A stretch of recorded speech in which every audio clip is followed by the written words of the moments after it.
That's what we talked about. Was it sent in response to a request? Why aren't you moving it down? The tests were done in November. It might affect the dam, though. That's the only thing I can think of.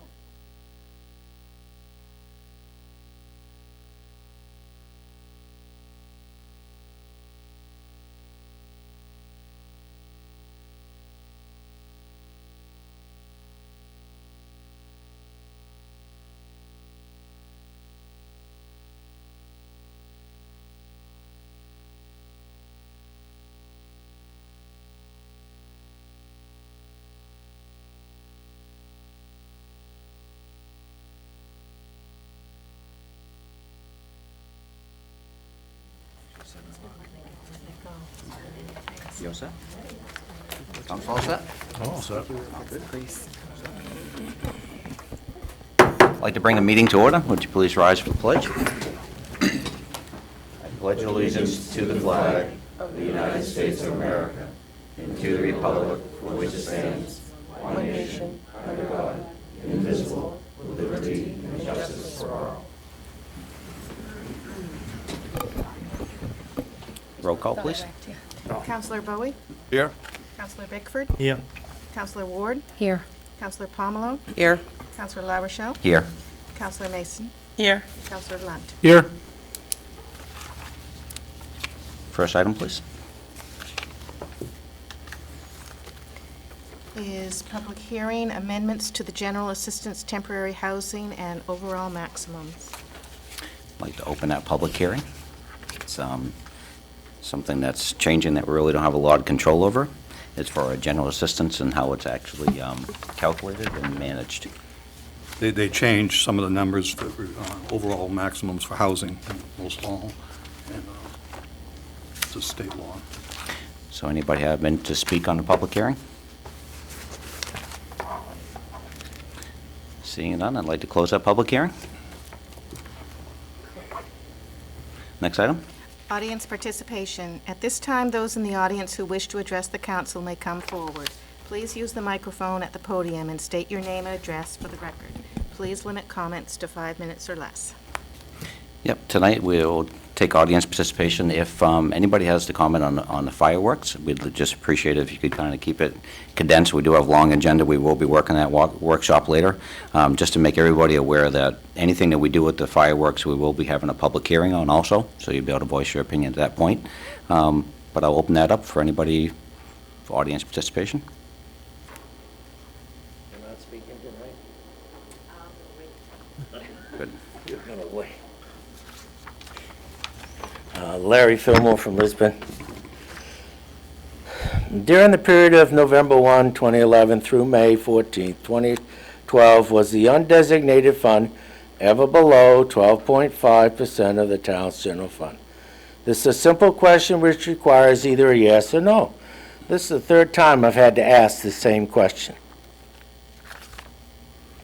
What is going to be discussed in executive session under 2012-108 Economic Development? I understand that some discussions are reserved for executive session, but it would be nice to know or to have a subject matter, as you did in the rest of them, labor negotiations, consultation with legal counsel, okay? But there's nothing after economic development, so we don't have a clue. Okay, I have some comments on the fireworks. I understand that during the workshop, we will not be able to discuss at the public. Correct. Okay, so would you like for me to give you my input? If you can do it within your time frame, yes. Okay. I noticed the council is working on a fireworks ordinance tonight. In the agenda documents is a revised proposed ordinance prohibiting the possession and use in Lisbon. After all the complaints received by the police, you should understand this will not fly with the people. Of course, this is a diversion from the real issue of allowing the sale of fireworks in Lisbon. Councilor Mason has stated we need to be better neighbors, or words to that effect. So why is Lisbon going to allow the sale of fireworks when Bath, Brunswick, Auburn, and Lewiston have prohibited the sale in their towns? I cannot believe this council is going to create an ordinance knowing perfectly well it can never be enforced by the police. Lisbon PD cannot enforce the state law on noise. Creating an ordinance just to appease people is ridiculous. Ordinances have to be enforceable to have any value. The council is wasting time and money pursuing an ordinance which you know can never be enforced. Where is the $107,420.85 which is left over from the budget TIF payments for 2012? The town budgeted $284,809, but paid out in purchase orders only $177,388.15, leaving $107,420.85 unaccounted for. The council needs to take a real close look at the TIF program. There are numerous discrepancies that have been identified and need the council's immediate attention. Thank you.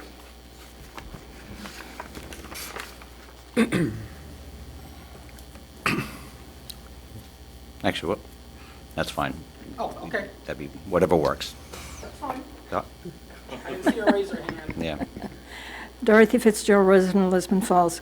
I've got a few issues here, or questions or comments. I'm wondering if there are any town reports left here at the town office.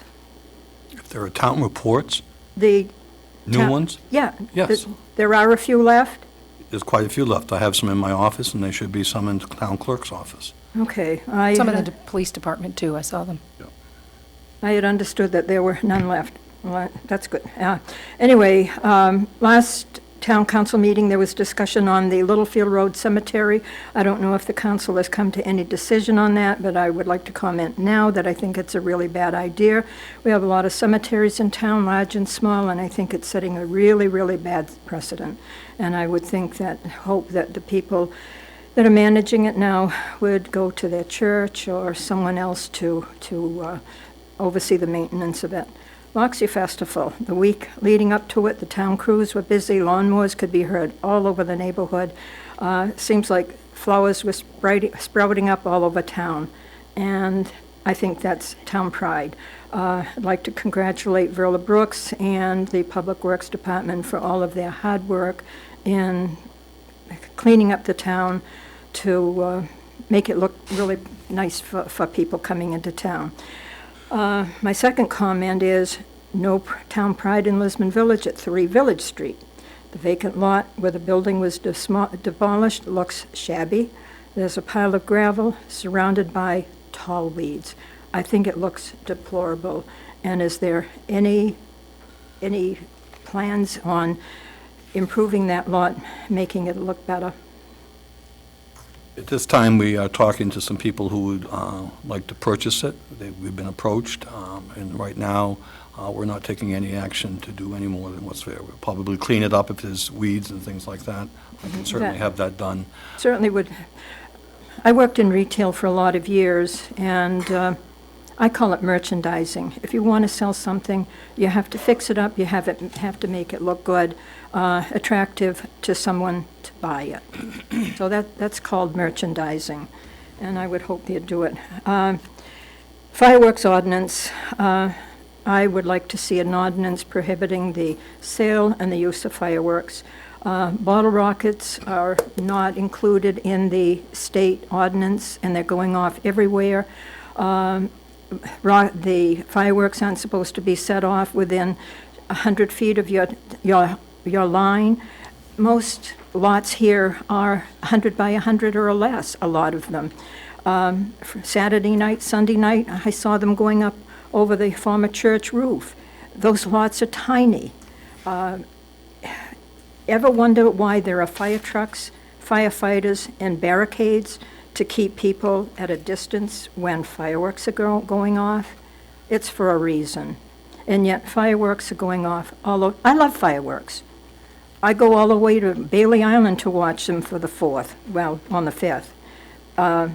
They have a wonderful fireworks display. You didn't hear it from me because it's not crowded, and I love them.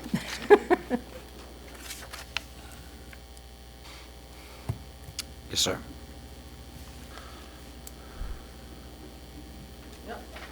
Tom Evertson from Lisbon Falls, on the fireworks ordinance. I would like you to consider a partial ban. I agree with her that there's places and times to use them.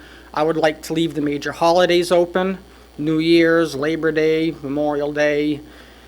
If they're used, consumer fireworks, if they're used safely, I think, and on the holidays, you know, it's part of our national heritage to celebrate the holidays. I don't think we need to ban them altogether. I would ask you to consider a partial ban, or I know the state left open where you can have your own, you know, you can make your own ordinance. What about issuing permits? Charge like 10, 15 bucks for someone to have a permit to use them. Then that way the police know who's using them and where, and if they're breaking the law, slap them with a nasty fine. If they're used properly, there's nothing wrong with them. But if, like she said, they're using them on small lots, or if they're doing them off at midnight, which is quite annoying, I'll agree with that. That's basically all I ask, is just don't ask, you know, consider that instead of banning them altogether. Thank you. Thank you. Don, go ahead. Name's Don Stein, 6 Douglas Street, fireworks. Well, I'd like to know why the council has waited so long to act on this. We actually talked about it fairly soon after we started getting complaints.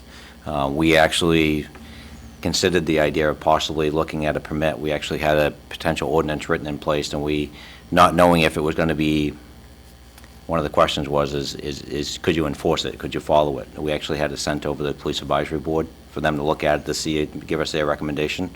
And that's who we're meeting with tonight at the workshop, to kind of get their recommendations on how to move forward with it. There was one of the concerns about permitting is the idea of if we could actually do it and do it right. There's a lot of people for and against it. I guess we just got to find a happy medium or find out the way to do it properly. So I don't think we've actually just kind of just totally forgot about it. I think it's more the idea we're just trying to do it the best way possible. We have a noise ordinance in town at 10 o'clock. We have a state law on fireworks at 10 o'clock. Or does the dispatchers have that in front of them so that when a concerned citizen calls, he knows the law? I know that has been discussed. I think this, in the workshop, we'll be going over. That's why we do have the chief of police and fire chief here to kind of explain the concerns they've had and try to. Then why am I told when I call at 10 o'clock to 5 past, we're watching the rockets go over the house and into Jeannie Fonya's dooryard, that when I call, they say they can't do nothing. And I know that we have 2 ordinances. One ordinance to the 10 o'clock and a state law. I would like to find that out. The other thing I have is the sidewalks. What's going on in Lisbon with the sidewalk in front of the Getty? Is there a new sidewalk going in there? We are putting sidewalks all the way up from where the granite is, all the way through. We're going to be doing a whole new, Where'd the money come from? we budgeted for it. And why did we budget it for that sidewalk when we got streets in town that are worse than that sidewalk was? We are working on the streets. We are going to be doing some shims and overlays and doing some work on Ferry Road this year. Thank you.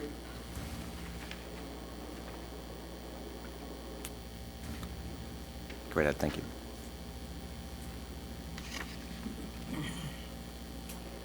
Hi, I'm Carol Shimko, 20 Webster Road.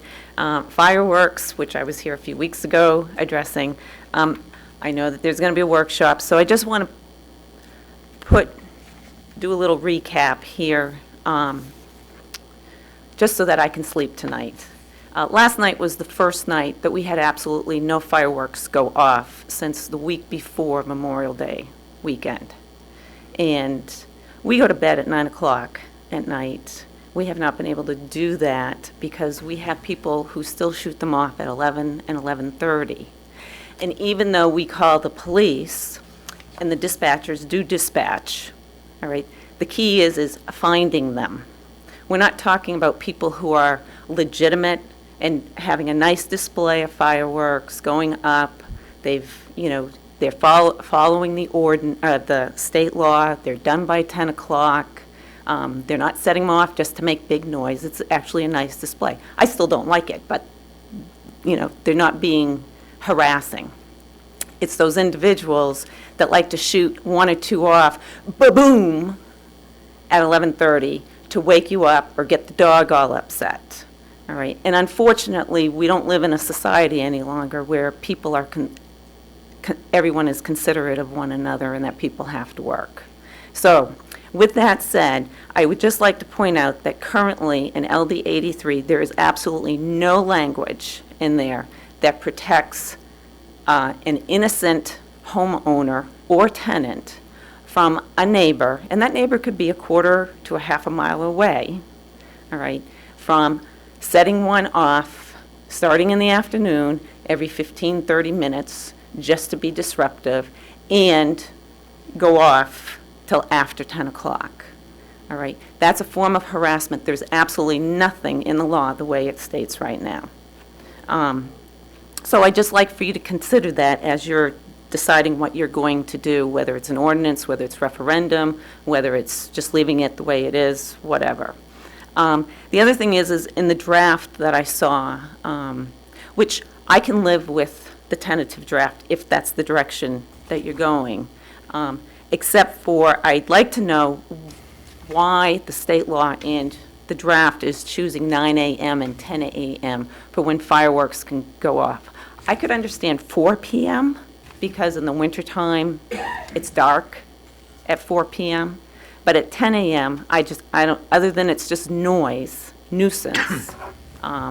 So I would, if you go that direction, I would appreciate you keeping that in mind as well. The other thing is the enforcement. And this is nothing against Chief Brooks or his police force. I did email the governor and said this is probably wonderful revenue for the state, but it's increasing our burden in our town for enforcement, because even if you folks decide to ban fireworks, because you can get them legally in the state, it still doesn't stop those disruptive individuals, which we probably have 15 to 20 of them in this town, that ruins it for everybody else. So that's all I'd like to say. I thank you for taking this time, and I wish you lots of luck and lots of prayers to get through this process. Thank you. Thank you. Any other takers for audience participation? All set? Move on. Thank you. Audience participation response. I just have a couple, because we're going to move them through. Larry, to answer your question, was it or was not? I believe the answer is yes, as far as the balance of the... Oh, the undesignated fund balance? Yes. Yes. The answer was yes in that time frame. Dollar amounts wise, I mean, I cannot refer back to that, but it kind of changes around up and down. Yeah. But I think that's the only response I have at this point in time. Next item. Consent agenda. Any counselor wishing to have an item removed may do so now. Items removed from the consent agenda will be considered next. Seeing none. Order 2012-86 to approve the off-premise permit Slovak Catholic Association, the minutes of June 19th, 2012, and a liquor license renewal for Good Time Lanes. So moved. I'll second that. All those in favor? Order passed, 7-0. Next item. Council orders, resolutions, and ordinances. Order 2012-87, dump body replacement bids. Our Public Works Director will talk to you about that. Good evening. As part of the budget again this year, we put in for But we're looking for two budgets, two gun bodies, to replace the two rotten ones that we have, but we were able to get one, so we'll be happy with that. We put out, same RFP basically we did last year, because we're looking for identical equipment. Essentially, we got the same bidders as last year, and the prices were pretty close to the same as last year. The low bidder in this case was Howard Fairfield, which is the same make, model, and style body that we've installed on 3 or 4 other trucks that we have. And basically their price between last year and this year was about $325 more. Recommending that we award the bid to HP Fairfield. Just a couple of questions. In looking at the responses back. Yep. The, what is it, Cibbies Corporation? Viking The Cibbies? Viking Sives, sure. They seemed much more detailed in thicknesses and everything of their stainless steel. And are we sure we're getting the same quality that's definitized in their specifications as what was in the Fairfield? The big difference from the Viking and the other one is that their floor was a stainless floor. And from my understanding that the stainless floor does not hold up as well as the thick steel floor that we have installed in the other bodies. 'Cause that was one of my biggest questions when we were looking at it was, and according to operations manager, it was recommended that we go with the steel floor itself, which is the way all the other bodies are. Really? Yep. Those other bodies have steel floors? They have a steel plate in the bottom. Where all the rocks and whenever we're using them, that's an actual steel bottom plate. So the bottoms can rot out, but the sides can't, because the stainless lasts longer than the bottoms. So we're Correct. really not doing ourselves justice in what we've been buying, if we've been buying steel floors. Yes, for the most part we are, because the parts, the floor piece itself can be replaced pretty easily. We've done it on a couple other ones to get through the years that we've been going. Yeah, I think they're on multiple plates, right? Part of it is because it flips up in order to Right. have access for the belly chain for the sander. And these are all the same bodies. It's basically. identical to the Identical. ones that we have, and we've had 0 issues with the ones that we've had so far. And we've had some, I think the first one we bought was at least 3 years ago. So you're saying all the other specs, even though they're not detailed out, for your telescopic dump hoist and everything else are all the same? Yes.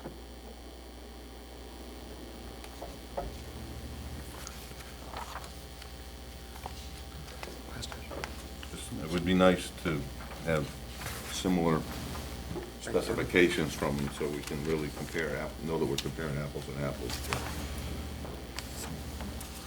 How's that, Mike? My infamous question about the cost of installation. I'm assuming we're going to have these vendors, whoever we choose to get it from, to do the actual installation? Correct. Because there's an additional cost for each one of those, so we need to be mindful when we, Correct. So it's State the amount of money. additional $2,200 for Fairfield. right, so it'd be 29.7. The other one is an additional 35.56, and then Messer is actually 35.840, 240. I thought the cost for installation was included in the $33.80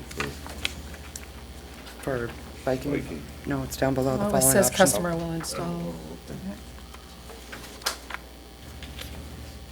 Are we installing it or having? We're having No, them we'll have installed. HP Fairfield install it, assuming they're the award of the project.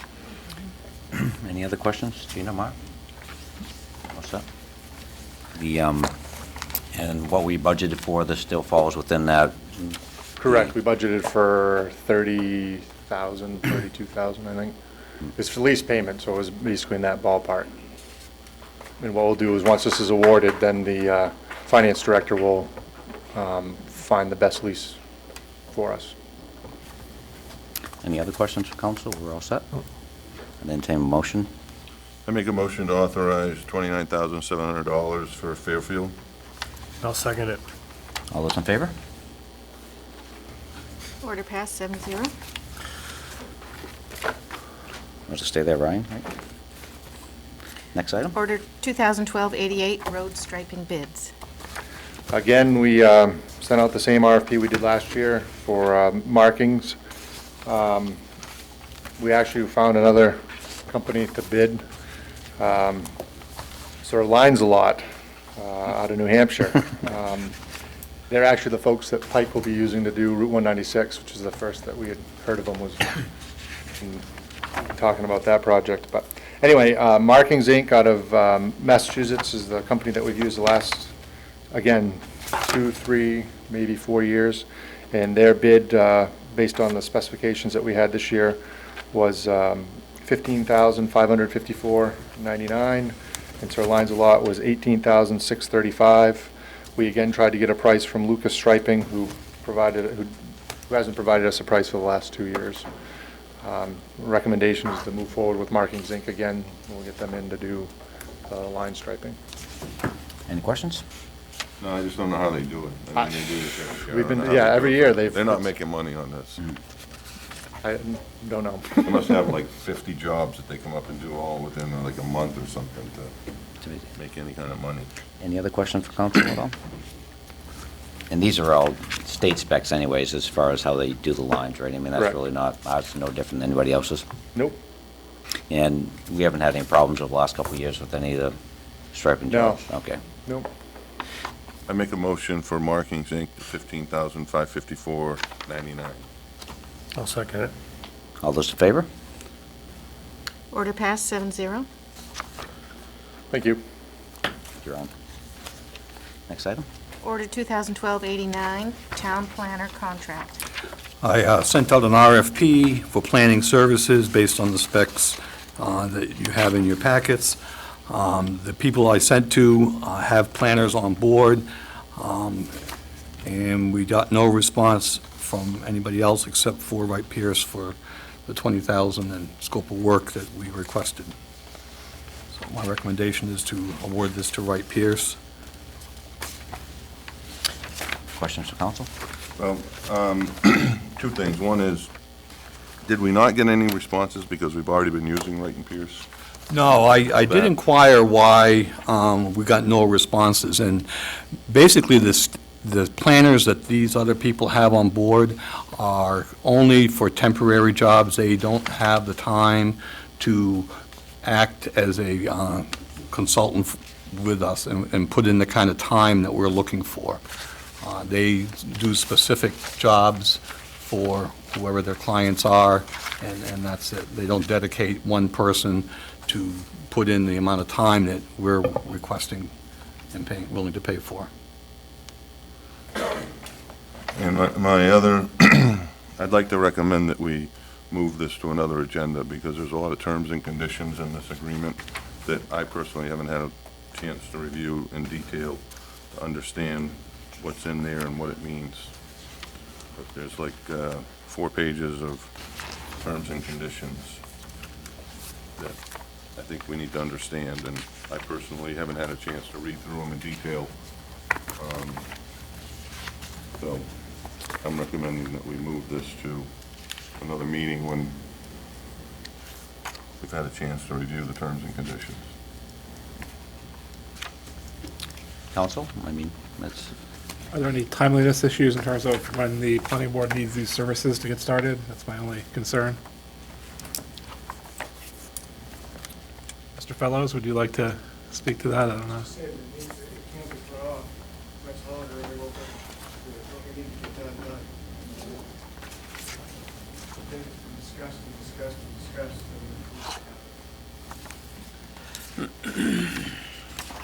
Could you speak to how that meeting went that night you were here?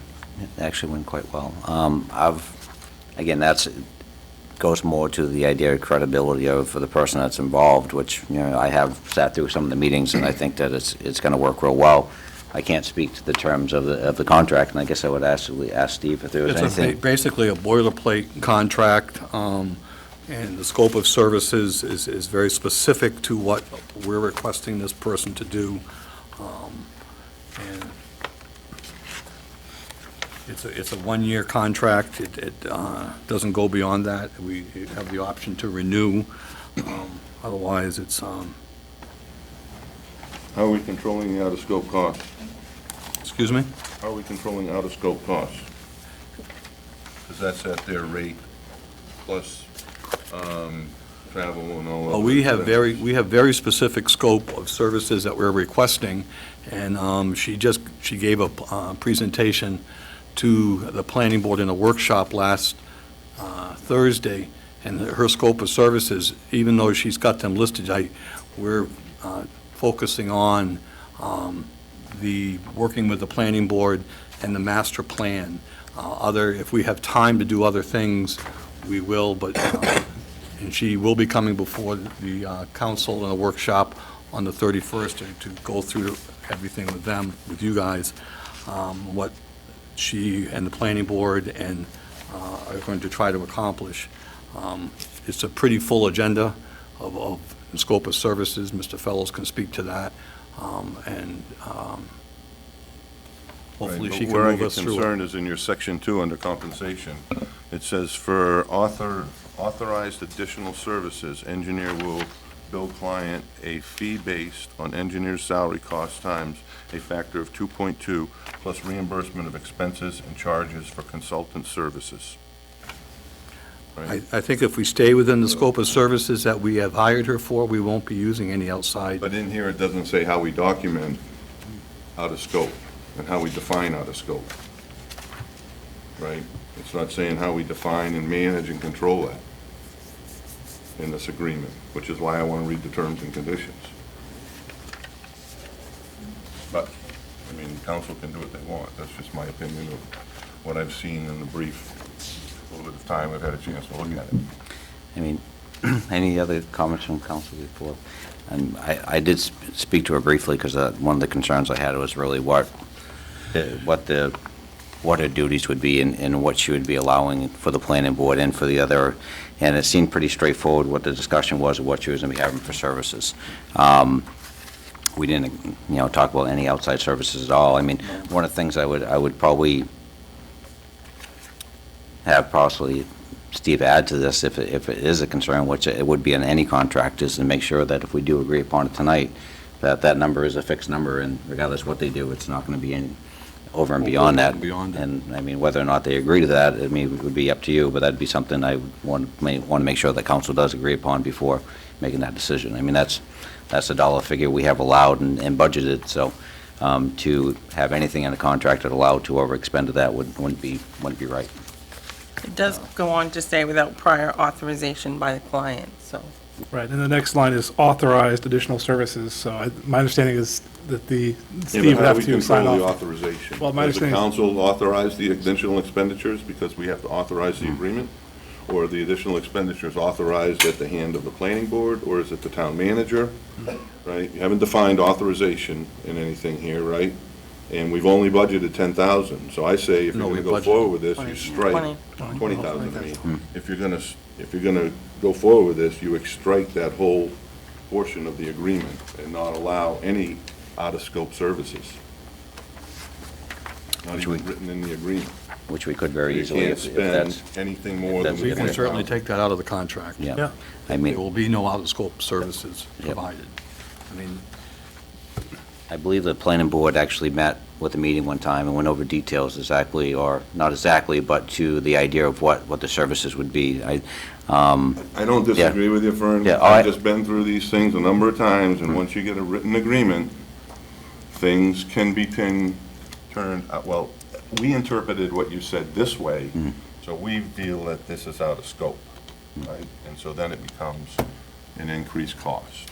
And you just have to be very careful of that when you're going through subcontracting services like that.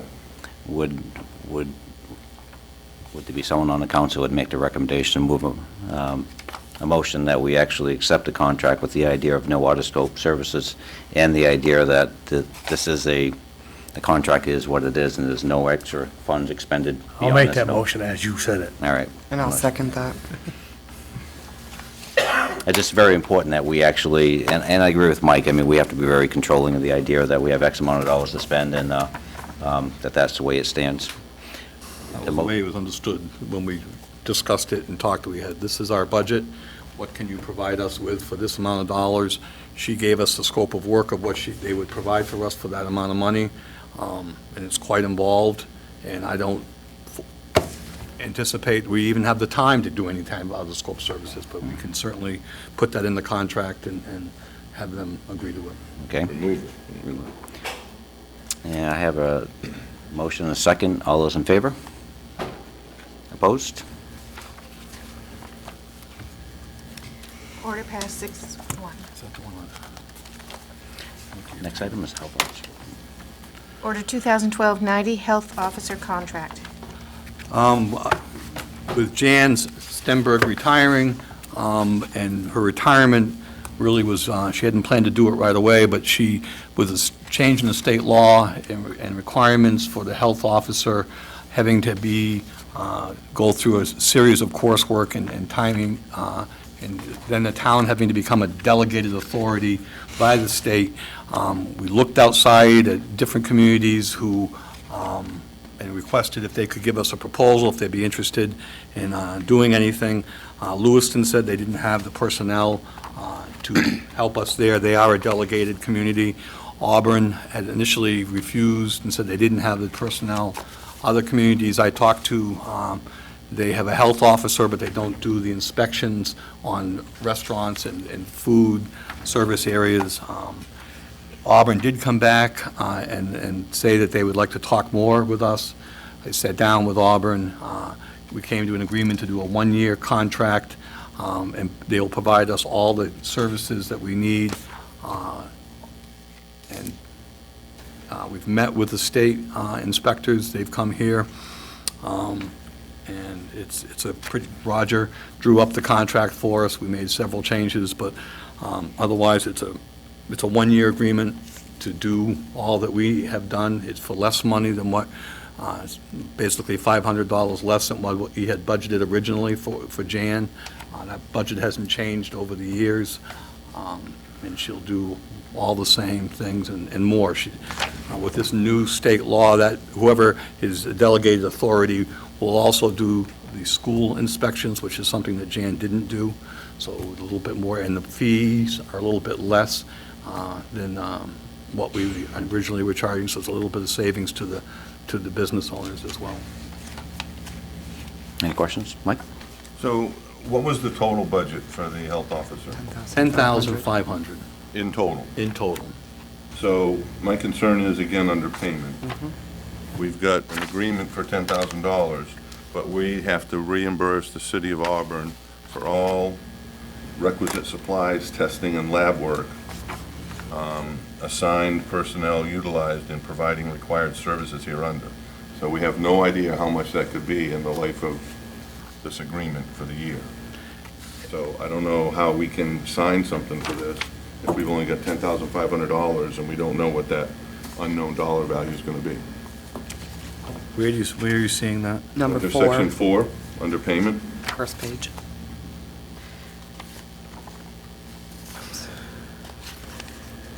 I'm not opposed to doing this, I'm just concerned about the dollar value and us not knowing the full value. I must have missed it. The $10,000 in the agreement that we had covers all expenses. That's not what that says. That's not what that says. You're absolutely So correct. I'm not voting on anything until it says that. Are we in the time restraint for this particular? Well, right now, we don't have a health officer on board that can do the job. And Jan can no longer do the food, she can do things that nurses can do because she's a nurse, but she cannot do the food inspection because she's not a certified delegate of the health department for that. Was there anything else in that contract, Mike, that you actually picked on and had a question I about? can actually have that scratched. I don't think that's going to be a deal breaker on this one at all. Is there anything else from anyone from council? Yeah, Steve, on that additional budget needs, did we have that budgeted separately in our previous years, or was that just all included, that $10,500 would have included? That was the whole anything budget and everything? for Okay. Jan, which included any supplies or things that she did. Okay. I'd like to see that out, too. Is there any other questions, council? 15 March. Well, should this be brought back before us? With that stricken out Yeah, and adjusted with whatever the right language should be? I guess we could either do Yeah. it one or two ways. We could either vote on it with the idea that that would be removed, Yeah. or the idea of have it brought back with different terms. I mean, I don't know, when would we bring this back? Would it be next month? I'm It not has sure to if we be have any. August 7th at our next meeting. Who did the inspections for Moxie and stuff? Is that? She did. She did, For us. yeah, Right, the only thing she can't do right now is the school. yeah. She can still do everything else that she's always done. Who? Jan, right? No, she can't. Jan's not the Doing one that did food. inspections, right? Jan is not the one who did the inspections. The gal from Auburn did the inspections for us. All the food Have we vendors. paid her for that? We haven't paid her yet, no. Would it move things forward more quickly if we pass it, if we remove this line and pass it with that line removed, that number 4? You can vote on it that way, and I'm not, I'll have to go back to Auburn. They haven't signed the contract, and tell them that we've taken that part out. With the I total, don't think that's going to be an issue. what the total value would be in the number that It we still actually. is just 10,000, something we missed. So it's going to be item 4 on the first page, and it's also going to be item 4 on the Exhibit A that will have to be Right. looked at. So we'd be making a motion to accept the terms minus Section 4, which would be extra expenses I don't beyond the think you want to 2,000. say minus section 4. Or- You got to write the right language in Yeah. there, right? So I think what the statement has to say is, instead of the city shall be reimbursed for all, it should say this includes all requisite supplies, testing, or lab work, assigned personnel utilized in providing required services hereunder. So basically changing it to the point where it is all included into the contract. Exactly, as part of that $10,000. If we remove that final sentence from number 4 on page 1, and then we remove number 4 completely from Exhibit A, and turn number 5 into number 4 So how would that read now? Number 5. on Exhibit A, which Exhibit A, where you- says page 6 on it. Why don't you read that to us if you could, just so we'd know what you actually have So it now? would go directly from number 3, which is issue notices of violation and corrective action where necessary and appropriate, and to refer violations for corrective action and/or the imposition of penalties as permitted under town ordinance, regulation, or state law, directly to new number 4. Review all licenses and collection fees established by the town of Lisbon Town Clerk. Yeah, is I'm responsible. concerned that only talks about license fees and collection fees. That doesn't talk about any of the lab work they gotta do, or any testing they have to do, But if or any we- of that other stuff that's written in. I If we agree. change Yeah. number 4, where it says payment, by removing the final line, it would then read, "The city shall be paid by the town for the term of this agreement, the sum of $10,000. This shall be paid in monthly payments of $833.33, period." I think if we just leave 4 the way it is and just say that it's inclusive, everything there is inclusive and not extra, I think that would be a simple, so at least it's stating the idea that any of those services would be inclusive into the $10,000. It may be the easiest fix.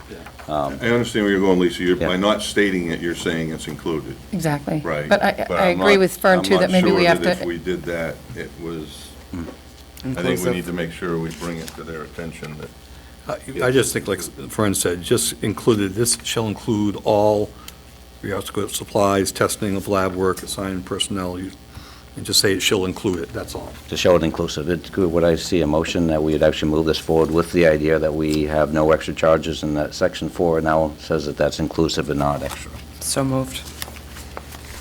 Sounds like it. Okay, we have a first and a second. All those in favor? just a second. Whoops, sorry, Mike. Submit annual to the town manager. So we're getting rid of 4 in Exhibit A as part of this amendment, right? Yes, Or is this adjustment? And then 5 would become 4. yes. Okay. Why are you missing 4? Huh? because number 4 assumes that we're going to pay It additional just says we're paying fees additional stuff, and we're not paying any additional stuff. in Exhibit No, A. it says submit annually to the town manager any additional budget needs relating to health officer operations. That's just an annual, like any department head would come to me and say, these are things that we didn't have in our budget this year, the prices of, things went up, or... No, that's not, this is a subcontract with somebody. You don't do that with a subcontract with somebody else. I can understand you doing that with your department heads. You have more money to work with and within their department, and you can make adjustments. This is a subcontract with another vendor, and I don't think we should have that statement in there. That just allows them to come back and say, well, hey, all this stuff was more this year. You owe me another $5,000. And we have the option, it's an annual contract, we have the option to say no.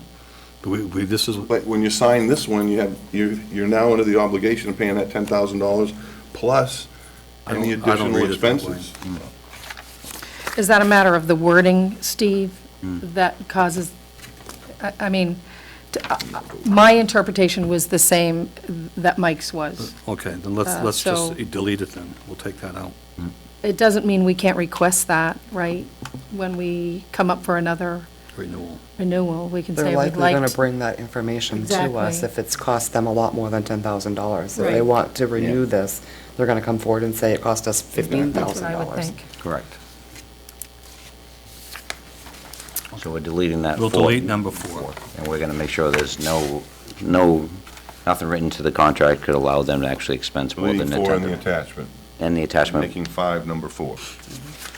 And then modifying the last sentence in the contract To for include all 94 under supplies. payment, to include all that other stuff. include all services listed. The motion and the second were already made, right? I can make it again, now that we've clarified it even more. Go ahead. So moved. Did we have that second? Yeah, second it. Okay. All those in favor? All those opposed? Order passed, 6-1. And the only reason I'm opposing these two is because I think the language should be corrected and presented to us. And I actually think Auburn should sign the agreement before we vote on it. But We may have an opportunity if they don't agree with that, right? May not agree. Next item, please. Order 2012-91, ballot for MMA's Legislative Policy Committee. This is an annual appointment, that you pick 3 from this region to serve on the Legislative Policy Committee for MMA. I served on it last year, I've served on it several years in a row. And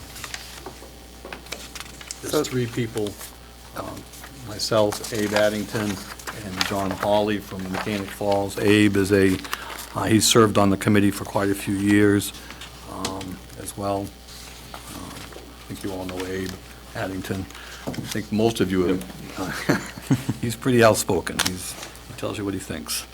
John Hawley is also a good candidate. He's a manager over in Mechanic Falls. He's been there for quite a few years.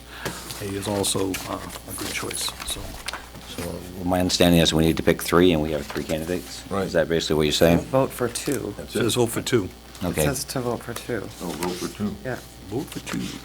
Vote for 2.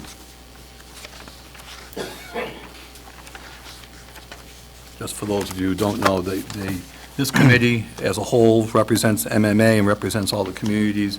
They vote at meetings on a regular basis on legislation that they'll either support or deny, or not support, and MMA has employees, lobbyists who take that to the legislature and state their position on things that would impact local government.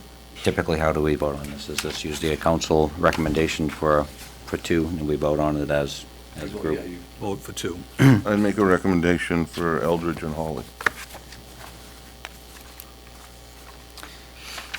I'll second that. Second. Any questions from that before we vote? I would assume that Mike knows these people probably better than myself, so I'd go by his judgment. All those in favor? Order passed, 7-0. Next item, please. Ordinance 2012-92, amendments to the General Assistance Temporary Housing and Overall Maximums. Second reading, roll call vote.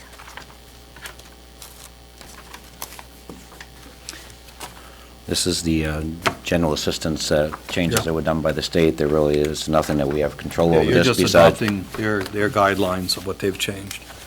which we really don't have a choice whether we do or not. That's what they're going to be paying. I would entertain a motion to move forward.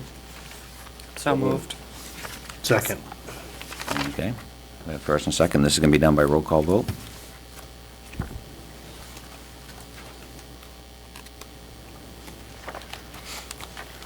Okay. Counselor Bickford. Yes. Counselor Mason. Yes. Counselor Bowie. Yay? Counselor Pomelo. Yes. Counselor Lunt. Yes. Counselor LaRochelle. Yes. Counselor Ward. Yes. Order passed 7-0.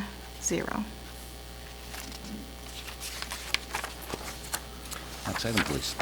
Other business, A 42 Davis Street. This is, you have in your packets a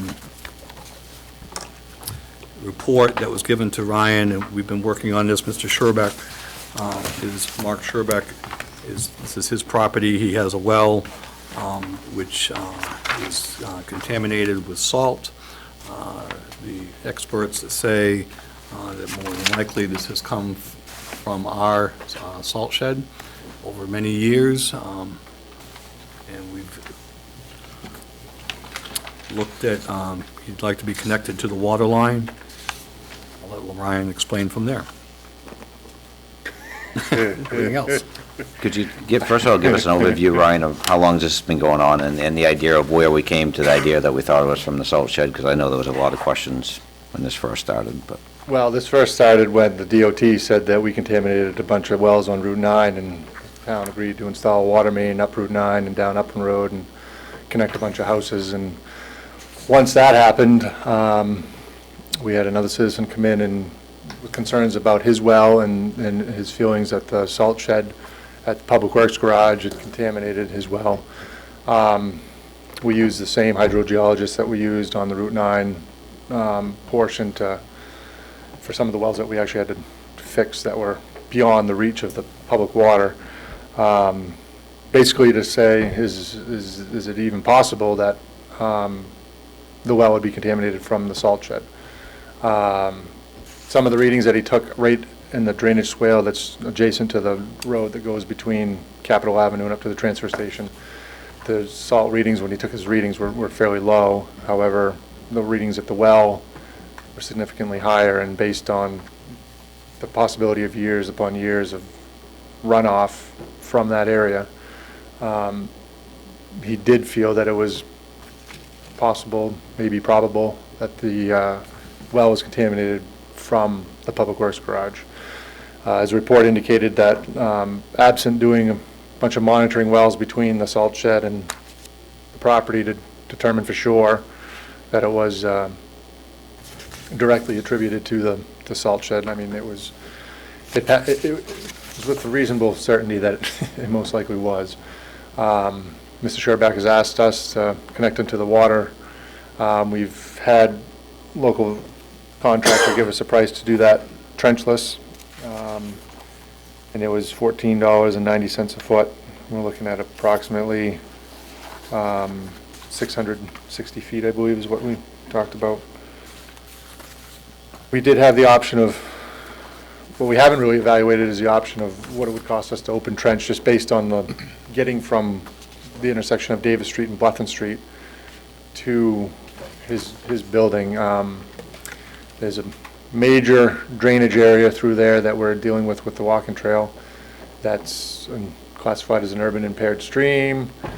There's a sewer line that comes down his driveway. I'm not saying it's impossible to do open trench, but it seemed like it was logistically made more sense to take us and do it directional boring. But I guess the biggest thing was start discussions with council and see how we want to proceed, and if we're going to assume responsibility for connecting, or if you want me to get more information, or what the options are at this point. I got to make a comment about this just because it blew my mind when you even mentioned it. We did test for trapped ancient seawater to determine that his well had not tapped into that, and I'd never heard of such a thing, but I guess there was an instance where there was some wells, and that if they had bromide in the sample, it was actually seawater, not salt contaminated water from Many moons ago. fresh water.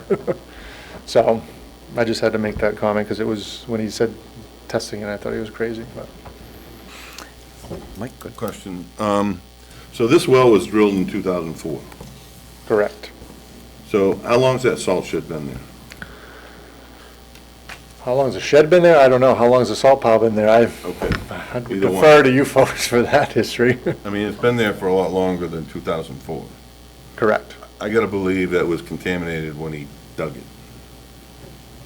But it Build looks it, like he yeah. has sample dates starting back to 2006.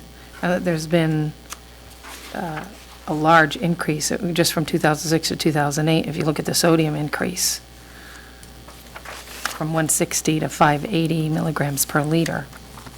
And it stays high from that point forward. And I think the In the lab chloride, the results. chloride is the bigger concern, I Yeah, think. that's huge. May I ask of council as to maybe what we could do is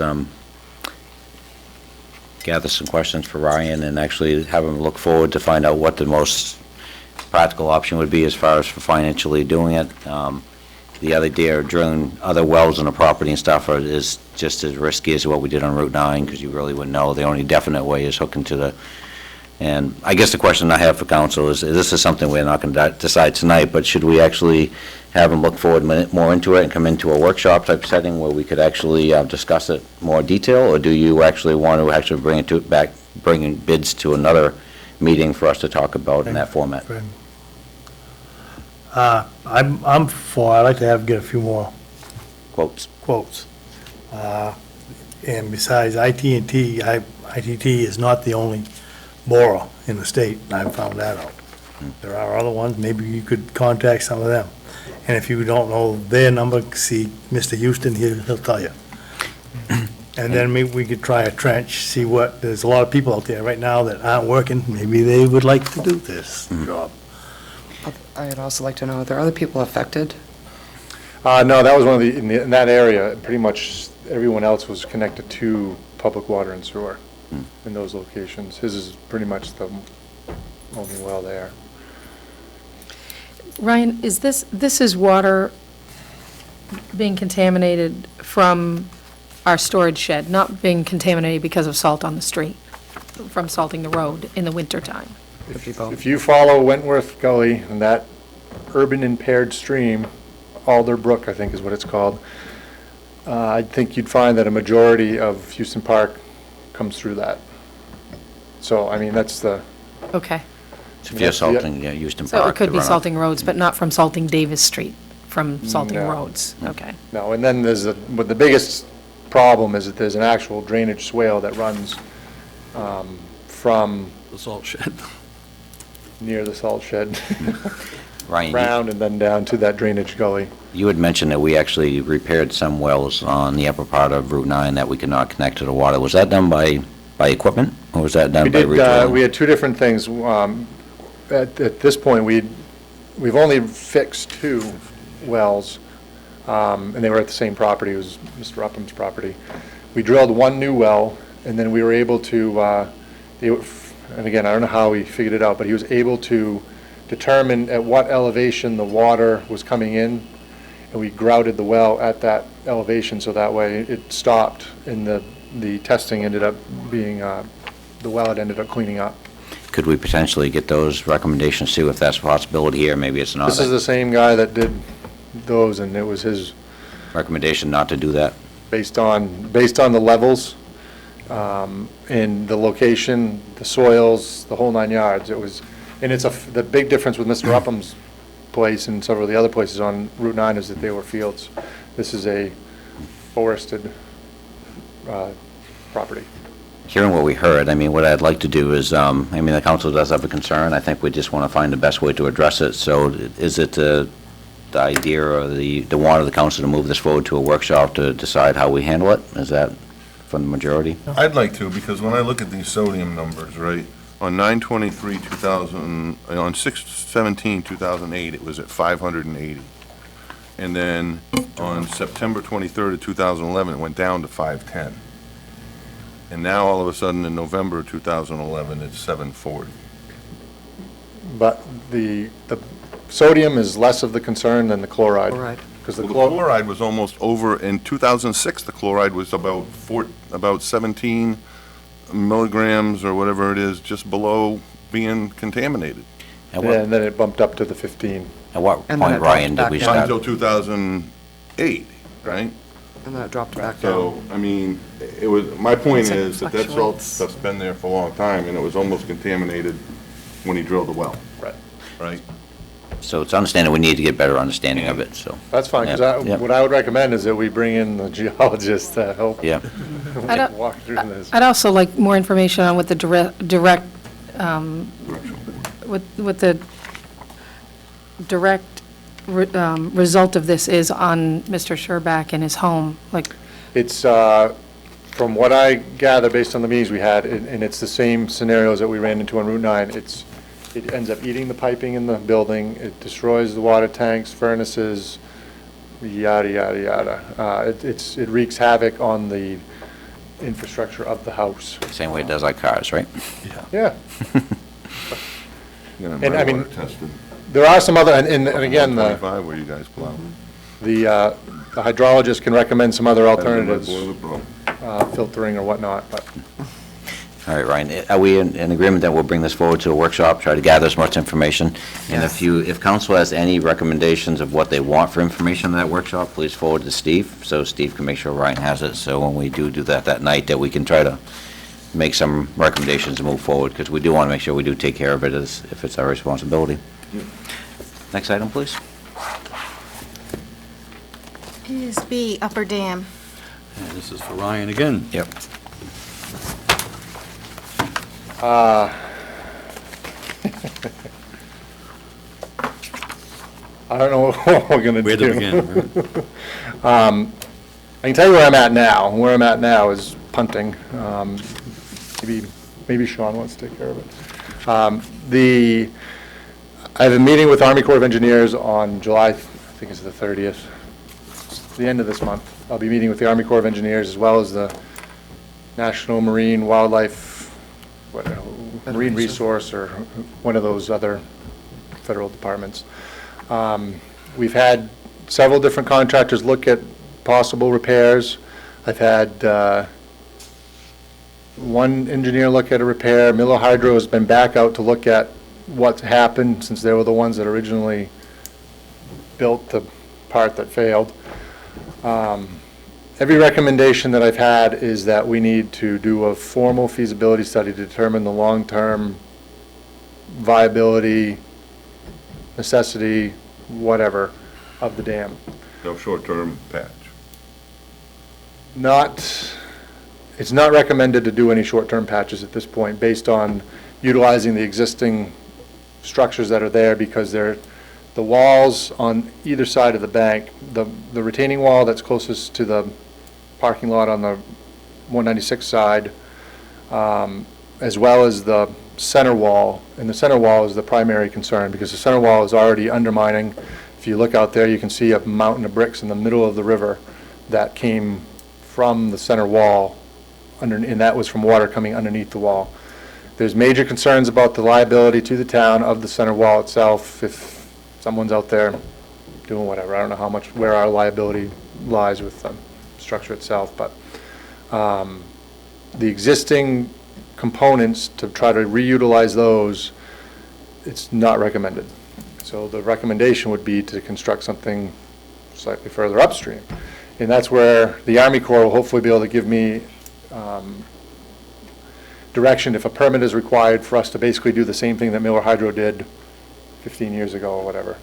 But the recommendation is not to use the existing components that are out there. And I've had prices ranging, even just to use the existing components, but I mean, would have been the cheapest solution, ranging from $10,000 to $30,000. Chimbro is the one that gave me the price for $30,000. They're the ones that do this stuff for a living, and part of it is sandbagging the river off, being able to get in there, pour concrete, and yada, yada, yada. And the Army Corps has to basically give me they're the last, and it's, I mean, based on the experience we've had with the Army Corps, I'm lucky to get them within a 2-week time frame. But I guess what I'm saying is, at this point, I don't know what to do until we get input from them. And quite honestly, I don't know how much money the town wants to spend on this dam. And, I mean, we inherited a problem, I think. How much further does the water drop if we took it out? Not much further, because it's built on rock. I mean, you're at basically, and that's what everybody said too, the longer you leave it there, the longer people get used to that's what it is a natural state. But that's not a decision that I make.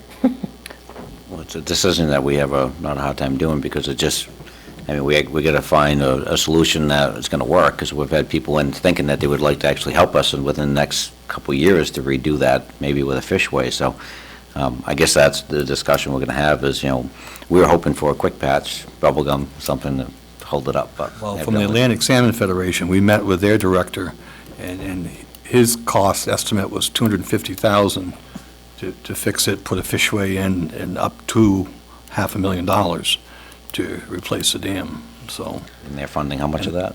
yeah. Well, and the flip side of it is that, the biggest thing for everyone to keep in mind is that there's a lot more funding for removal than there is for construction. Right. And, if we actually, if it's deemed in the town of Lisbon's best interest to remove the dam, we'll probably be able to find a lot more dollars elsewhere.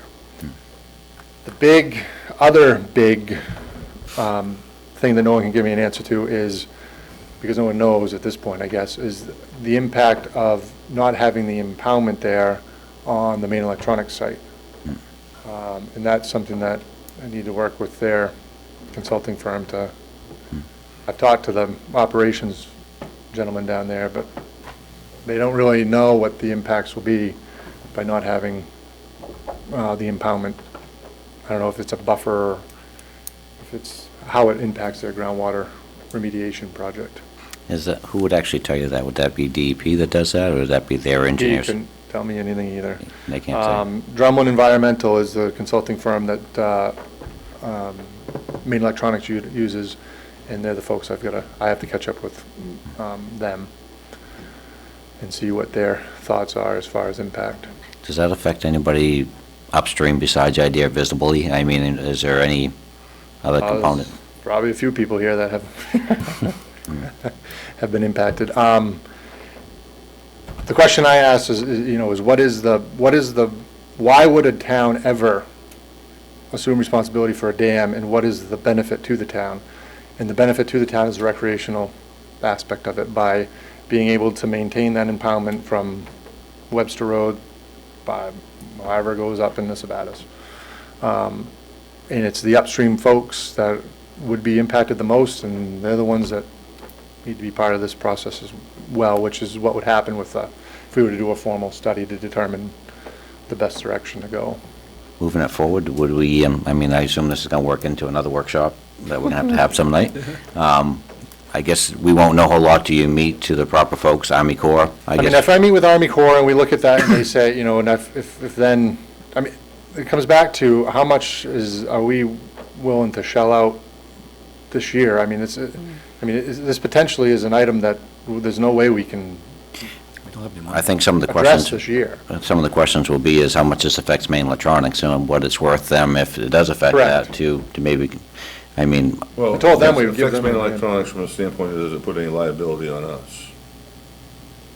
I would think it put a liability on them if their monitoring changes drastically in the building that they have. With the, The flip side is they designed their remediation project around what we have. an impounded area. I guess what we'll do is, once we hear from the information you get from the Army Corps, we'll actually set up a date for a workshop, and we'll just try to figure out if we need to actually have a meeting of the people in town to come forward and actually feel it out. I don't know, the study's not cheap either. The study's not quick. But the flip side, the study, in my mind, is the first, I guess I don't know. I go back and forth, but if we're able to do the study, which would sound like we could do in reasonably short order with going, in cooperation with the Atlantic Salmon Federation, they have funding to be able to fund at least half Or more. or more of a potential $30,000 study. that would delve into, do you remove it? Do you do nothing at all? Just leave it the way it is today and walk away? Do you fix it? Or do you build a new one, or do you remove it? I guess- And it would evaluate all the pros and cons, costs, long-term maintenance costs, liabilities. I guess what we'll blah, do blah, is, blah, blah. once you find, just move forward, once we find out from the Army Corps, we'll have a workshop, and I think at that workshop, it'd be nice to know how much they are willing to do. If they are willing to pay half, three-quarters, full, none, and what our options are at that point, I mean, cost-wise. I mean, I think that workshop is, you're gonna have to do a lot of homework, so you come forward and educate us to see where we need to go, as you've already been doing, so. Won't be till September, probably. It won't be. Any other questions for Ryan on the dam before we move forward? Thank you, Ryan. Yep, thank you. Next items? Appointments. Order 2012-93, Appeals Board, 2 reappointments, terms expiring 6/30/2015, Holmes and Parity. This will actually be changed to just one appointment, it will be parity. Holmes is actually getting onto a different board potentially, so. So this will be on the one reappointment for parity. Do I have, anybody make a motion for that? I'll make a motion to appoint Parity. I'll second it. All those in favor? Order passed, 7-0. Next item, please. Order 2012-94, Assessment Review Board, term expiring 6/30/2015, Morgan Alexander. So moved. I'll second it. All those in favor? Order passed, 7-0. Next item, please. Order 2012-95, reappointment of assessor, term expiring 6/30/2013, William Van Tynen. So moved. I'll second it. All those in favor? Order passed, 7-0. Next, please. Order 2012-96, reappointment of civil constable, 3, terms expiring 6/30/2013, Darling, Gorman, and Aslan. So moved. Second that? All those in favor? All those opposed? Is that 7? All those abstaining? Oh, abstaining, okay, sorry. I thought I was missing something there more, but I was. Thank you, Mike. Order passed, 6 with 1 abstain. Next item, please.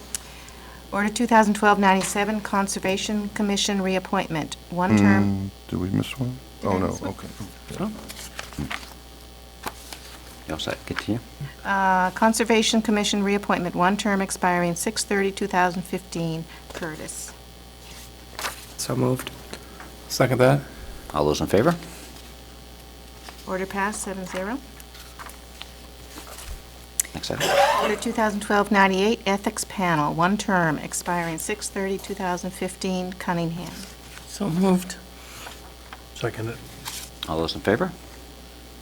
Order passed, 7-0.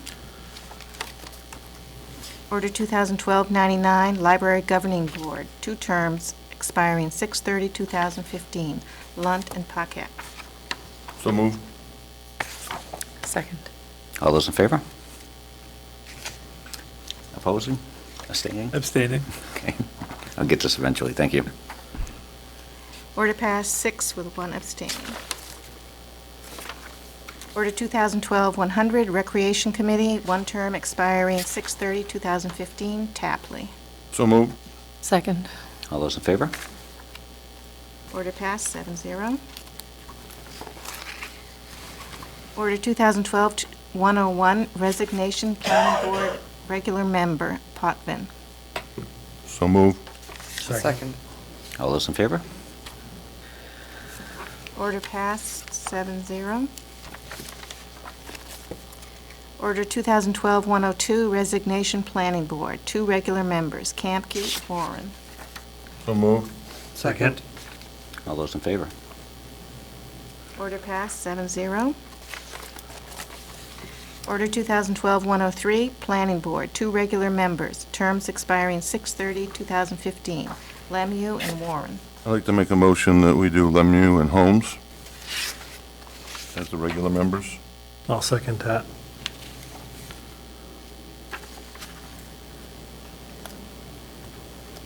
Any discussion from council?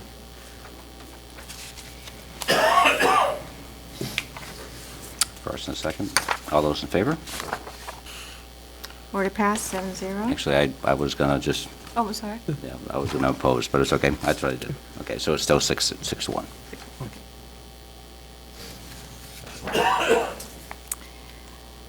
Next item? Okay.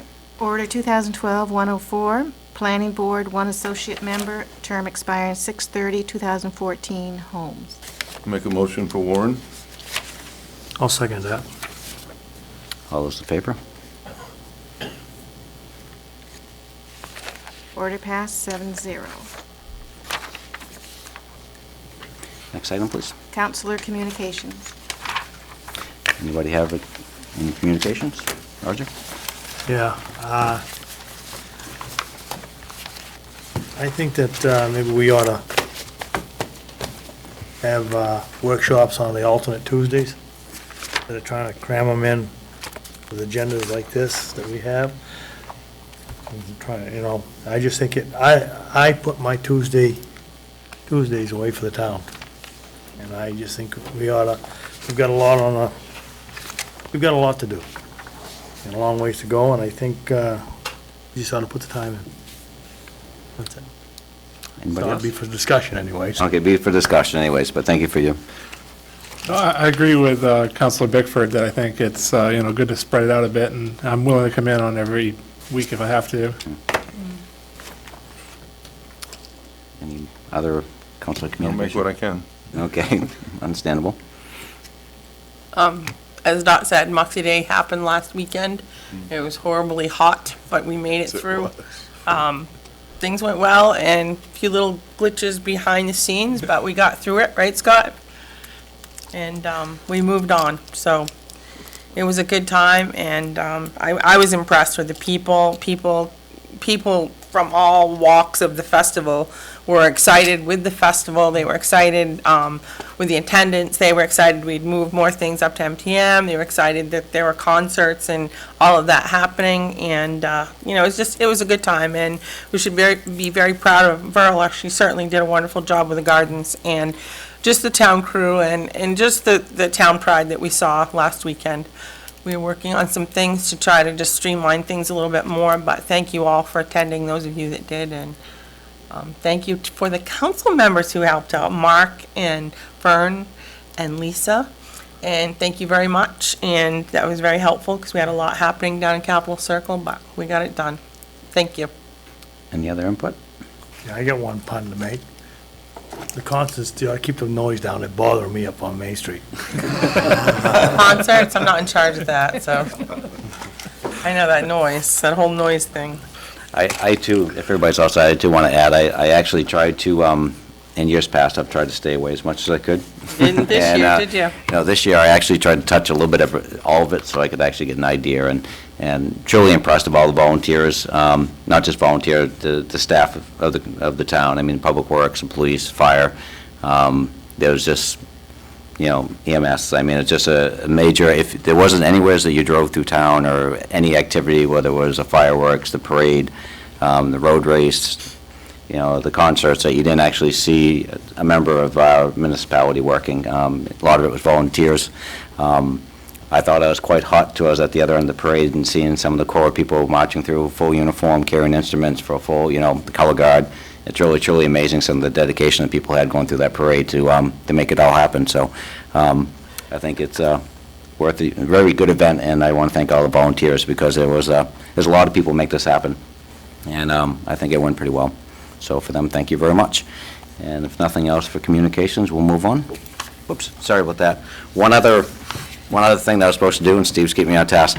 Talking about bridges and dams, the Durham-Lisbon Bridge is under, they're actually looking at it to actually redo the bridge. And they're looking for public input. And on July 24th at 7 p.m. at the Durham Fire Station, there is actually going to be a public hearing on it. I kind of figured that would have limited input, the idea that that's the bridge, they're going to redo it and that's it, but I guess they're looking for a lot of ideas. They're talking about redoing the bridge, possibly moving the bridge, doing all kinds of different ideas. So if you have any concerns about the bridge, or even if you don't, I mean, there's a lot of history on that bridge, so if you want to go and just try to get some input and find out what they're looking at, I think it's going to be, pretty good. I'm just disappointed it wasn't at the Lisbon Falls Fire Department, dude, but it's all good. They'll be discussing 136 too, where they lost a good part. That's going to be part of the discussion after the bridge. So July 24th, 7 PM at the Durham Fire Station, discussion on the bridge. Can we get an email on that to remind us? Yes. Because I'm going to forget. Next item? Executive session, Order 2012-105 to 108, to go into executive session per 1 MRSA Section 405, 6D, labor negotiations, E, consultations with legal counsel, H, consultation with the code enforcement officer and the town attorney on pending enforcement matters, and C, economic development. You won't be making any votes. And we will not be making any votes after. So moved. I'll second that. All those in favor? I promise this will be short and sweet, and we'll come back and we will move into the workshop so we can get that going.